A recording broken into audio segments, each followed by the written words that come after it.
"Son, please, let me out. I'm thirsty." I yelled the words for what felt like the 100th time, my voice a dry rasp. I pounded a weak rhythm on the thick oak of the basement door. For the third time that day, silence was my only answer.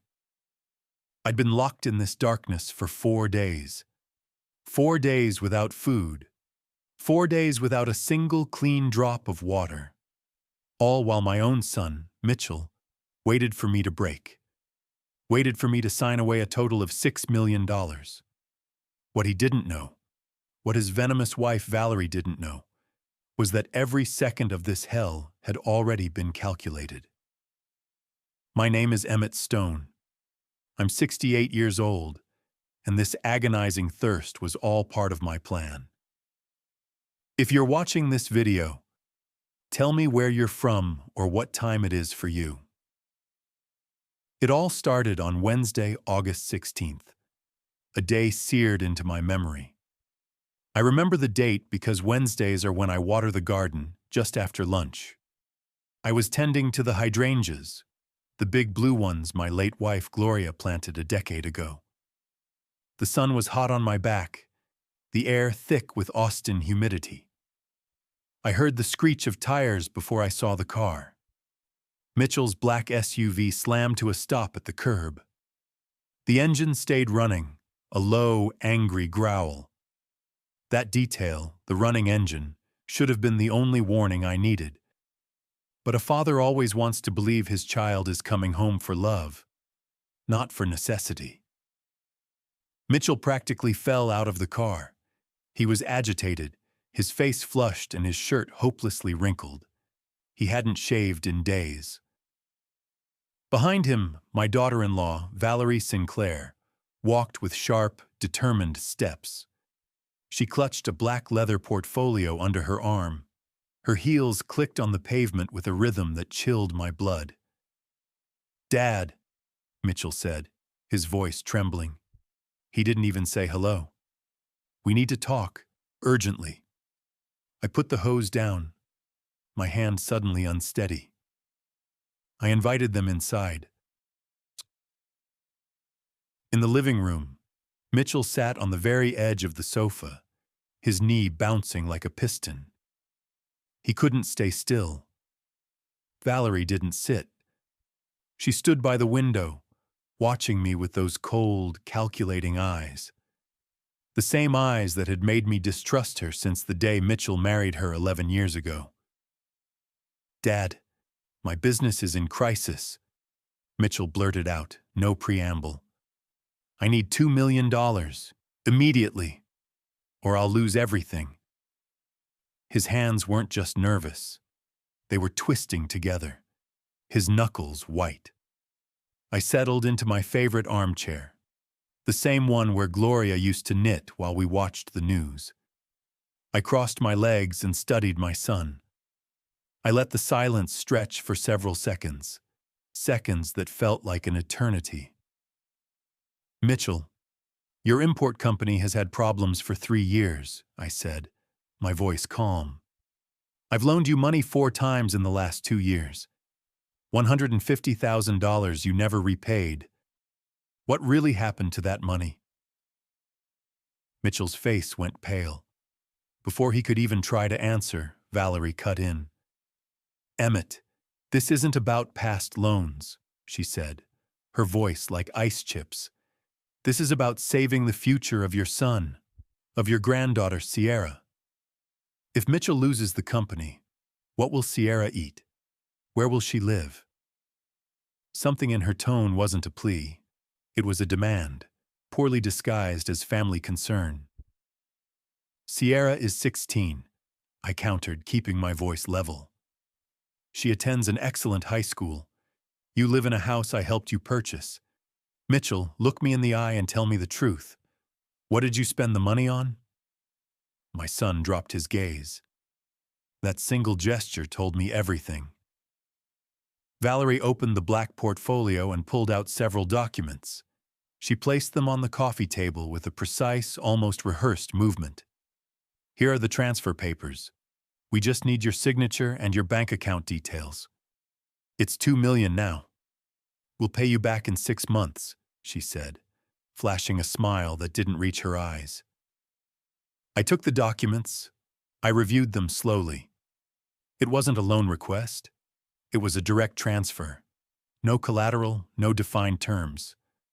This isn't a loan, Valerie. This is a gift. For God's sake, Dad, Mitchell shouted, jumping to his feet. Now you're worried about legal technicalities? I'm your son. Don't you trust me? I trust you, son, but I don't trust the decisions you've been making. Show me the accounting books. Explain what went wrong. Mitchell looked at Valerie for support. She gave him a tiny, imperceptible nod. It's a debt, Mitchell lied. To Chinese suppliers. If I don't pay them by Friday, they'll seize everything. I knew he was lying. When he lies, his left eye twitches. It's done it ever since he was a kid and denied breaking a vase. Names of those suppliers? I asked. Valerie intervened again, her voice rising. What does that matter now? Are you going to let your son lose everything out of pride? Gloria would tell you to help. Mentioning my deceased wife was her mistake. I slowly stood up. Gloria would say, a father must teach, not eternally rescue. She would say, giving money without limits creates dependent children, not responsible ones. As I spoke, I wasn't just guessing. I knew exactly what was happening. I wasn't a naive old man, 40 years running a construction company, building half of Austin from the ground up. Taught me to read people better than any book. I had seen the changes in Mitchell for 6 months. The dark circles, the midnight calls, the way his eyes scanned my house, calculating the value of every object. That's why, in March, I quietly hired Julian Trent, my trusted lawyer of 25 years. Not to spy. To protect the legacy my granddaughter Sierra would one day inherit. Julian investigated for 5 months. He uncovered a truth I hadn't wanted to face. Mitchell had a severe online gambling addiction. The bank statements Julian found showed weekly transfers to digital casinos. $120,000 in 6 months. The loans I gave him vanished on virtual poker tables, but there was more. Julian's photographs showed Mitchell entering the homes of loan sharks in dangerous parts of Austin. One of them, a man known as Brick Marcus Rourke, was known for his violent collection methods. My son owed $300,000 to men who didn't accept excuses. I knew all of this. I had been waiting, praying Mitchell would come to me with the truth, that he would ask for rehab, for real help. Instead, he came for more money to fuel his destruction. Dad, listen to me closely, Mitchell said. His voice was cold now, stripped of all warmth. I'm not asking for your permission. I'm telling you I need that money. I need it now. It's my early inheritance. Technically, that money is also mine. Your inheritance exists when I die, Mitchell, I replied, my heart accelerating. While I'm alive, that estate is mine, and I decide what to do with it. Valerie advanced toward me. Eli, let's be realistic. You're 68. You live alone in this huge house. What do you need $6 million for? You're going to take it to the grave. We are your family. Work! Always talking about your damn work! Mitchell exploded, hitting the coffee table with his fist. The papers scattered. Do you know how many family dinners you missed? How many of my birthdays you forgot? His accusations hurt because they held a sliver of truth. You're right, son. I wasn't perfect. But every extra hour I worked was so you could have the company you're running into the ground. Then pay me for those lost years, he yelled. Give me what's fair. I stared at him, and what I saw chilled me to the bone. It wasn't just desperation. It was a man on the edge of an abyss, willing to drag anyone down with him. Valerie collected the documents. "Sign it, Eli. Sign it, and we can all be a happy family." In that instant, I understood the time had come. The time to execute the painful, necessary plan Julian and I had designed. "I will not sign," I said, my voice quiet but firm. The silence was thick, electric. Mitchell and Valerie exchanged a look, a nonverbal agreement. Then my son walked toward me. "Dad, I'm giving you one last chance. Sign these papers, or you'll regret it." "Are you threatening me, Mitchell?" I asked, not backing up an inch. "I'm warning you," he replied. He placed his hand on my shoulder, his grip aggressive. His fingers dug into my muscle. This was the hand I held when he took his first steps. Now it gripped me as if I were an enemy. "Let go of me, son," I said softly. He squeezed harder. Vanessa positioned herself on the other side, blocking my path to the front door. I took a deep breath. This was it. The plan was entering its most painful, crucial phase. I needed my son to cross the point of no return. Only then would the legal consequences be irrefutable. "All right," I said, letting a tremor of false fear enter my voice. I'll go get the bank details. They're in my study, in the basement." Mitchell loosened his grip. He and Valerie exchanged a look of triumph. They thought they had won. I descended the basement stairs. Mitchell followed so closely, I could feel his breath on my neck. Valerie stayed upstairs, watching the front door. The basement had always been my sanctuary. My desk, old tools, photos of Gloria. I walked to the antique oak desk and deliberately opened the first drawer, shuffling folders. "Hurry up, Dad," Mitchell snapped from the stairs. "I don't have all day." "The bank codes are in a red folder," I lied, buying time. "Let me find it." Suddenly, quick footsteps came down the stairs. It was Valerie, her face tense. "Mitchell, enough games. Take the papers and make him sign, right here, now." My son hesitated. I saw a flicker of the decent man he used to be, but Valerie fixed him with a stare so intense the moment vanished. "Dad, sign, now," Mitchell demanded, slamming the papers on the desk. "Son, think about what you're doing," I said, looking him directly in the eye. "We can still talk. I can get you professional help." "The only help I need is $2 million, he shouted. He shoved me hard.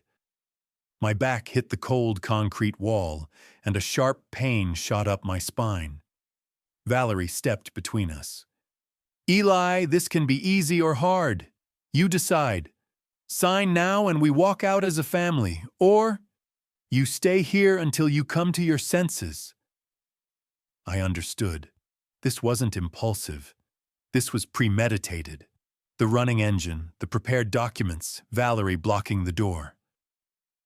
"Are you going to lock me in here?" I asked, my voice flat. "Until you sign?" "Yes," Mitchell replied, finally avoiding my gaze. "Malcolm, I'm your father. I'm 68 years old. Are you really going to do this?" I tried one last time. Valerie answered for him. "Your age is precisely why. You should be reasonable. How many years do you have left? 10? 15? Mitchell has a whole life ahead of him." My son walked toward the stairs. For a moment, I thought he'd reconsider. Instead, he closed the heavy wooden door that separated the basement from the house. I heard him slide the metal latch from the outside. "What are you doing?" I shouted, running to the stairs. "You'll stay here until you sign everything, Dad." His muffled voice came from the other side. "When you're ready to be reasonable, knock." I pounded on the wood with both fists. "Mitchell, open this door. This is kidnapping. It's a felony." Only silence answered. Then, their footsteps walked away. I heard the front door slam shut. I stood in the darkness, breathing heavily. The initial panic threatened to overwhelm me, but I contained it. This was part of the plan. Well, not exactly this. We had expected threats, manipulation, not an actual kidnapping. I sat in the old office chair. The basement had one small window, high up near the ceiling, too small to be an escape. I took off my watch. 3:40 p.m., August 16th. I began to calculate. Julian Trent, my lawyer, had instructions. He was to call me every day at 9 a.m. If I didn't answer for 2 consecutive days, he was to activate the emergency protocol, contact the authorities, and present all the documentation we had gathered. That meant I had to hold out until the morning of August 18th. 48 hours. I could do it. The pain of my son's betrayal was sharp, but my determination was sharper. The darkness in the basement was almost total. I found 2 dusty blankets in a cardboard box and lay on the cement floor, using a rolled-up tarp as a pillow. Hunger wasn't the problem yet. Thirst was. Around 11 p.m. I heard footsteps above. Mitchell and Valerie had returned. Their voices were muffled but distinguishable. "How long do you think he'll last?" Valerie asked. "I don't know. He's always been stubborn," Mitchell replied. "Well, it better be soon," she snapped. "I have to pay Brick Marcus by Friday or they'll break our legs." The pieces clicked. Our legs. Valerie was in debt too, not just Mitchell. She had probably introduced him to the gambling, feeding his addiction while hiding her own. The house fell silent. The cold of the concrete floor seeped through the blankets. I didn't sleep. I just waited for the dawn. August 17th. Daylight filtered through the high, dirty window. I systematically explored every corner. Rusty tools, old company documents, nothing useful. In the northeast corner, a rusty pipe dripped, a slow, steady plink, plink, plink. The residue of a botched repair. I knelt and tasted a drop. It was metallic and foul, but it was water. I found an old bucket and placed it underneath. At 9 a.m. on the dot, I heard my cell phone ringing upstairs. It rang 15 times before stopping. "Julian, first call missed. 24 hours to go." At 10 a.m., footsteps. The latch slid. The door opened just a crack. A hand, Mitchell's hand, pushed a sheet of paper through. "Morning, Dad. Here are the documents again. Sign, and we'll get you out." I walked to the stairs slowly, letting my knees audibly creak. I exaggerated my weakness. "Son, I'm thirsty. Give me at least a glass of water," I pleaded, my voice cracked. "Sign first," he replied dryly. "Mitchell, please, I'm your father. Are you going to let me die of thirst?" I heard Vanessa's voice from upstairs. "Don't give him anything. Let him suffer a little longer. Let him understand we're serious." The door slammed shut. The latch slid closed. I sat on the top step, seething, not from despair, but from their cruelty. That was it. Julian's plan was good, but I had my own insurance. They thought I was just a stubborn old man. They forgot I was a builder. And a builder always knows the secrets of the foundation. I went to the far wall, behind the old furnace. I knelt, my joints screaming in protest. I felt along the floorboards until my fingers found the one I was looking for. Using the edge of a rusty chisel, I pried it loose. Underneath, wrapped in oilcloth, was a small, fireproof lockbox. My hands trembled as I opened it. This was my personal leverage. Inside were Mitchell's original signed loan notes, the $150,000 he swore he'd repay, and next to them, a small USB drive. Julian's investigation was official. Mine was personal. For 3 months, I had used a keylogger on the old desktop I'd gifted Mitchell. The drive contained every transfer, every password, every desperate bet, all tracked in real time. It was the irrefutable, ugly truth of his addiction. I put the box back and replaced the board. Julian's protocol was my safety net. This box was my weapon. That night, they returned. Not just footsteps, but a crash. "He's not signing, Mitchell, and he's not telling us where the bank codes are." Valerie's voice was a shriek. The basement door flew open. The light clicked on, blinding me. Mitchell and Valerie stormed down the stairs. Mitchell looked haunted. Valerie was pure rage. "Where are they, old man?" she demanded. "The codes, the account numbers." I don't remember," I lied, slumping against the wall. "Then we'll find them ourselves," she snarled. They started with the desk, pulling out drawers and dumping them. Old photos, blueprints, Gloria's letters. They threw everything to the floor. They tore files apart, ripped open boxes. "It's not here!" Mitchell yelled, kicking the desk. Valerie stopped. She was breathing hard, scanning the room like a hawk. Her eyes narrowed. She walked slowly, methodically, tapping the walls, kicking at the boxes. And then she stopped, right in front of the furnace. She looked at the floor, then at me. "You've been busy," she whispered. She pointed. "Mitchell, that board. Move it." "Valerie, no, that's... Move it!" Mitchell, his face pale, jammed a crowbar from my tool set under the board and ripped it up. He reached in and pulled out the lockbox. "What is this?" Mitchell asked, his voice shaking. Valerie grabbed the box from him. She smashed the small lock with the heel of her shoe. She opened it. She saw the notes first, then the USB drive. She picked it up, holding it between two fingers as if it were a dead insect.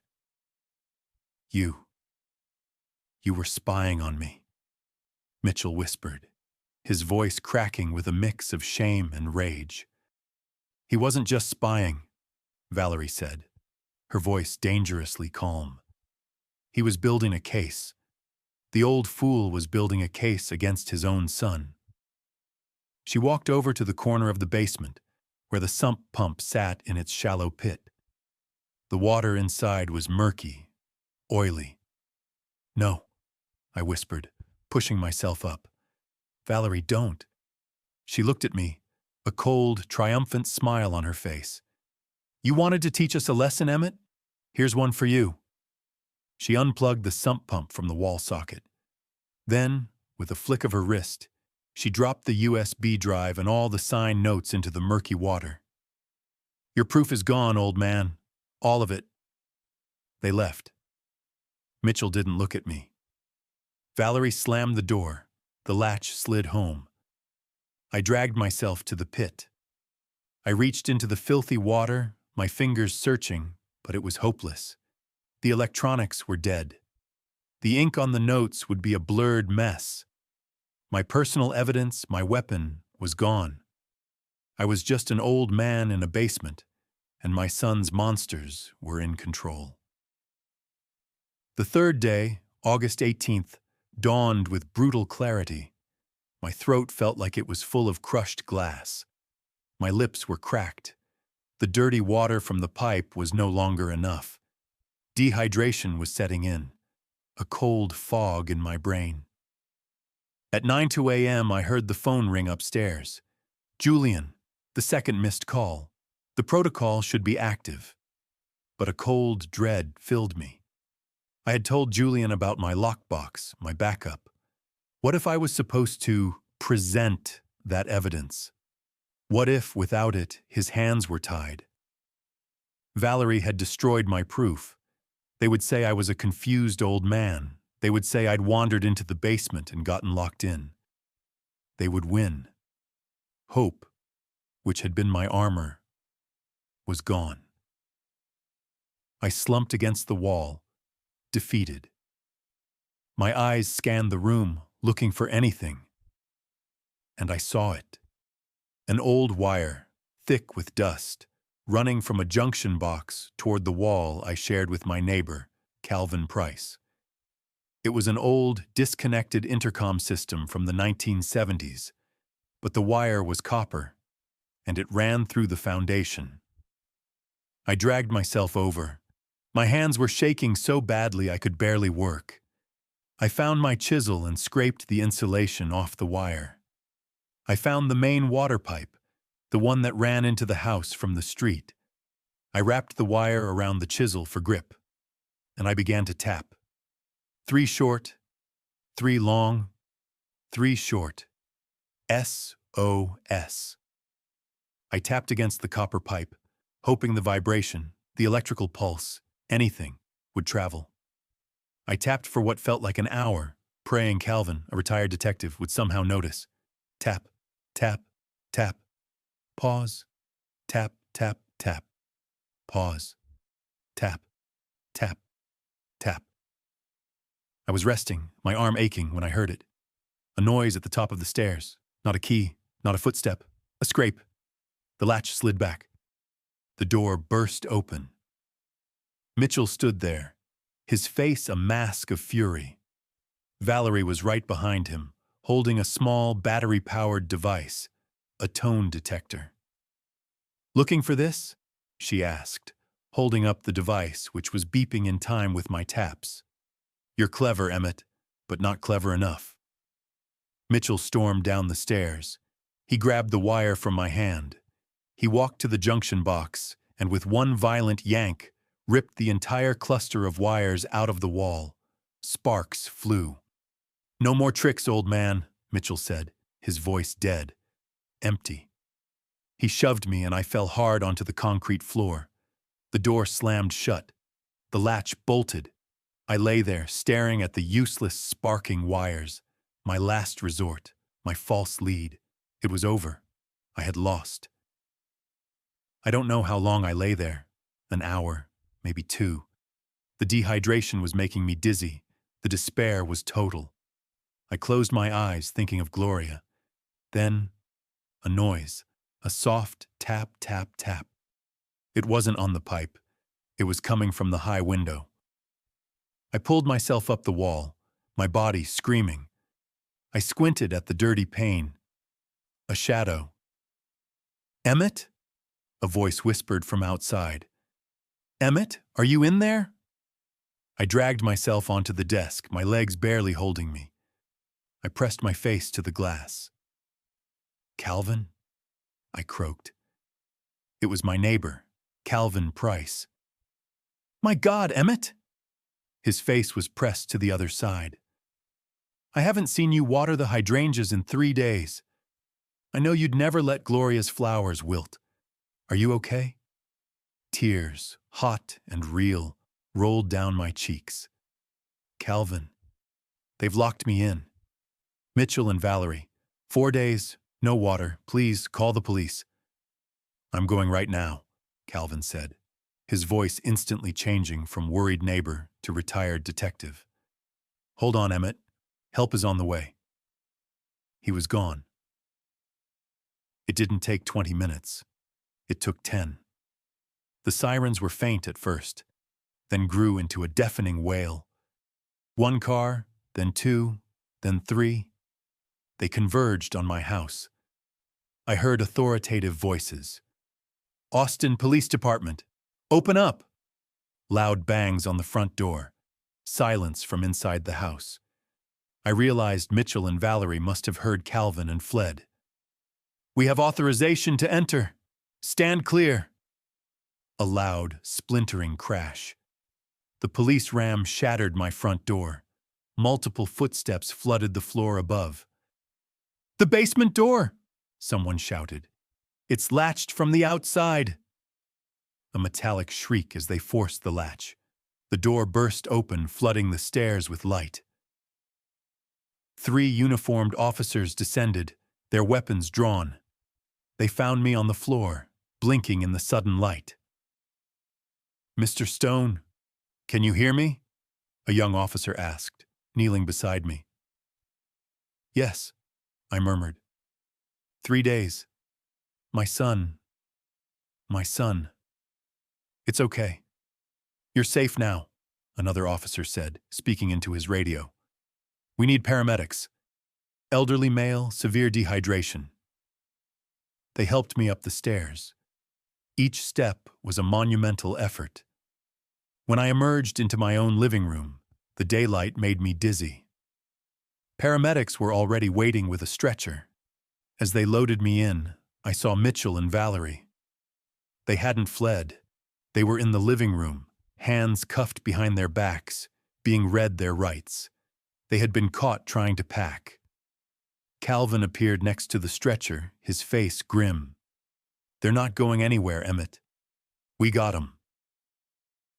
The ride to Endeavor Health was a blur of sirens and IV lines.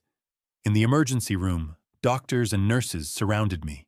Blood tests, an EKG, aggressive hydration. A gray-haired doctor reviewed my chart.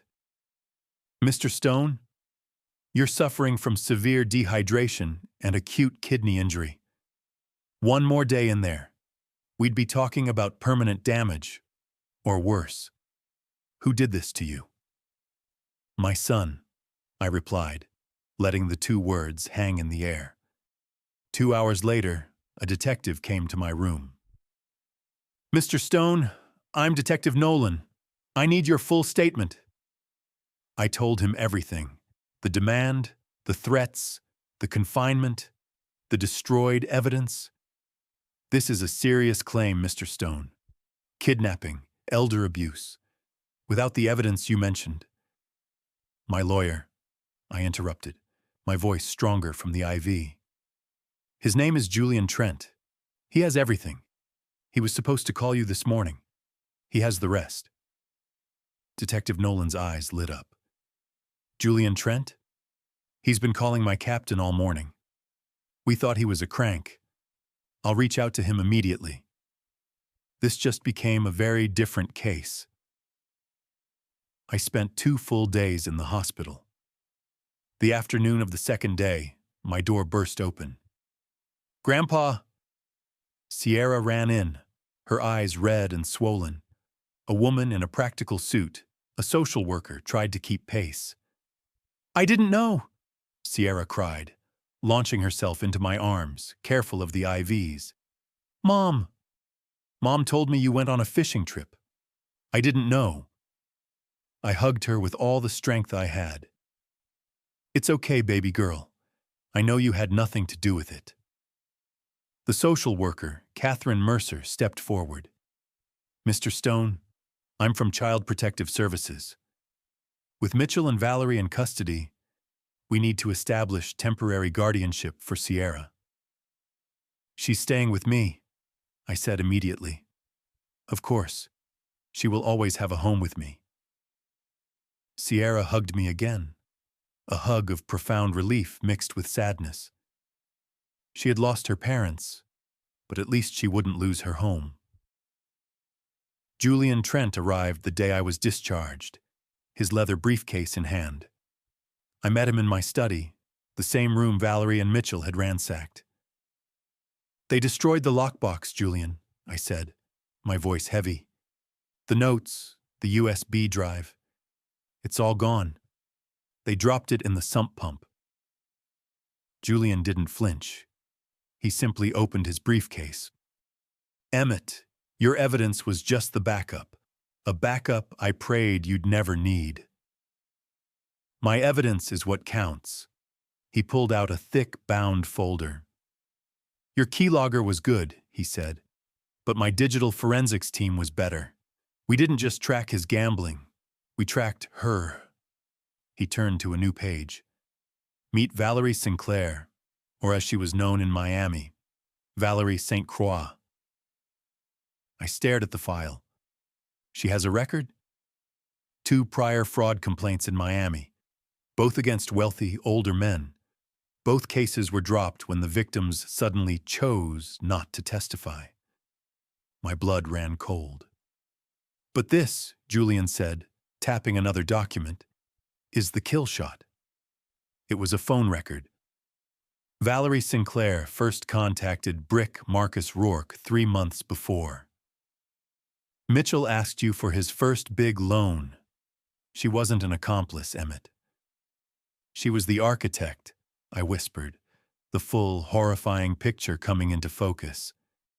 She found my son, saw his weakness, saw his rich father. She didn't just join his addiction, she cultivated it. She aimed him at me like a weapon. She's a predator, Emmett, and she's about to find out what happens when a predator gets caught in a trap.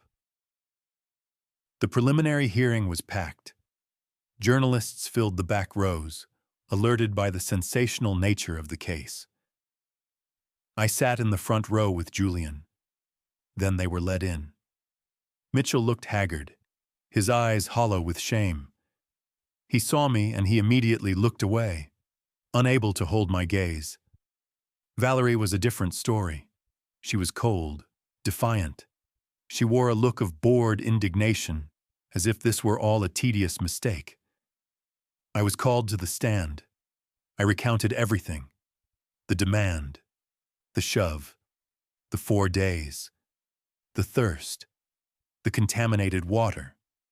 Valerie's lawyer tried to paint me as a confused, vindictive old man. Mr. Stone, isn't it true you've been estranged from your son for years?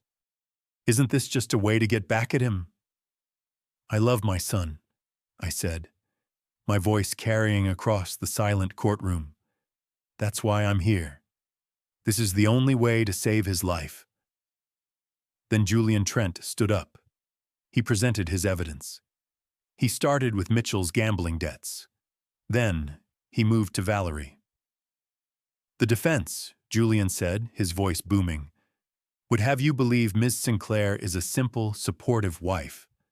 But we have evidence she has a history of fraud in Miami. Valerie's lawyer objected. The judge, Evelyn Reed, overruled him.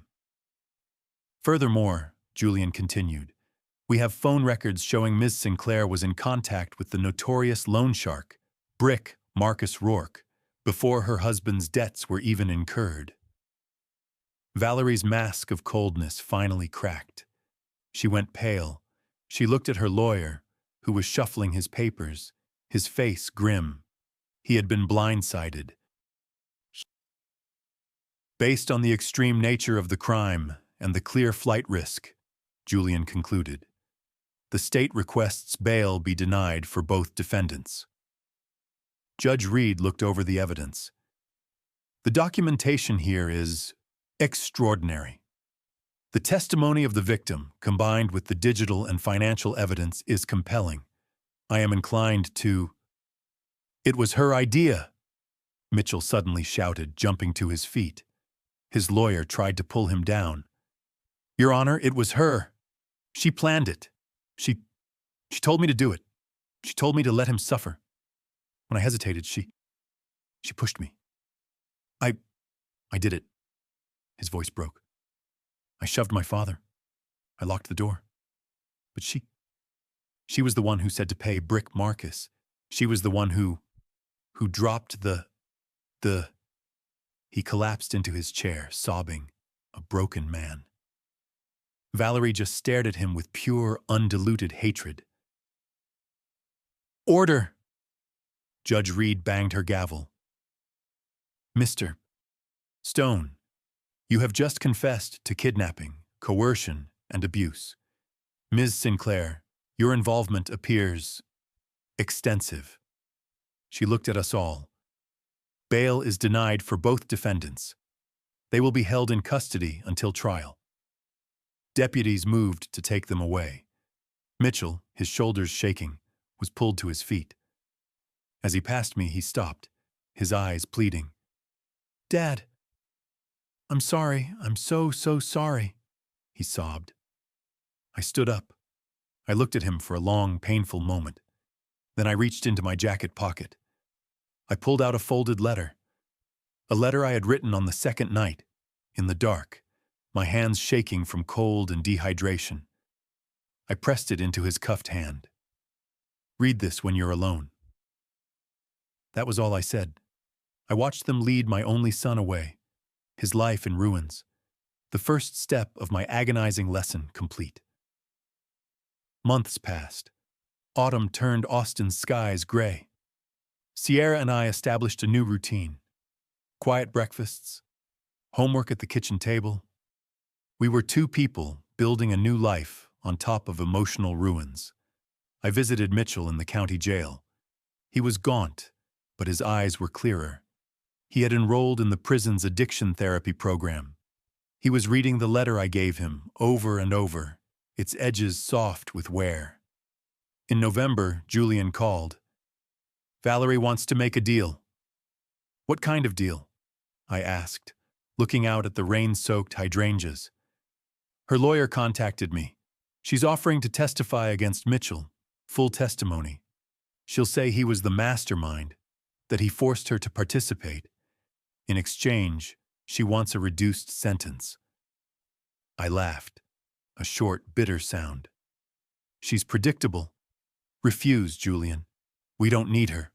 We have her." "My thoughts exactly," Julian said. "We'll see her in court." The pre-trial mediation in December was the first time I'd seen Valerie since the hearing. She was perfectly made up, trying to project the image of a respectable, wronged woman. Mitchell, by contrast, looked thinner but more solid. The therapy was working. "We are here to explore a settlement," Judge Reed began. Valerie's lawyer immediately spoke up, offering her cooperation. Before he could finish, I stood. Julian had prepped me for this. "Your Honor," I said, my voice steady. "I am the victim here, and I have reflected deeply on justice versus vengeance. I am not seeking vengeance." I turned to look at Valerie. "For Vanessa Sinclair, I accept no reduction. I ask for the maximum possible sentence.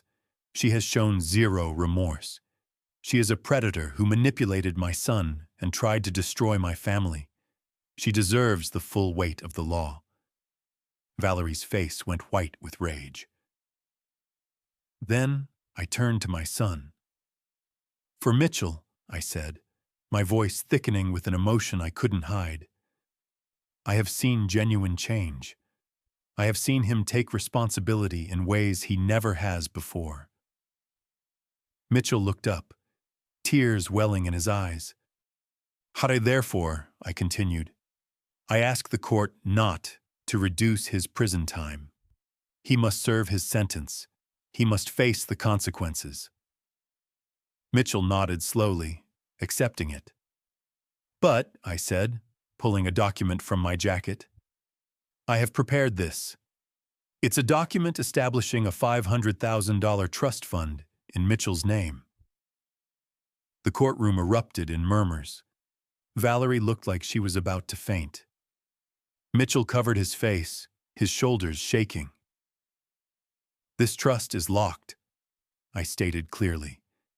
"He cannot access $1 until he has completed his full sentence, provided 2 consecutive years of verified medical sobriety, and maintained stable employment for a minimum of 18 months.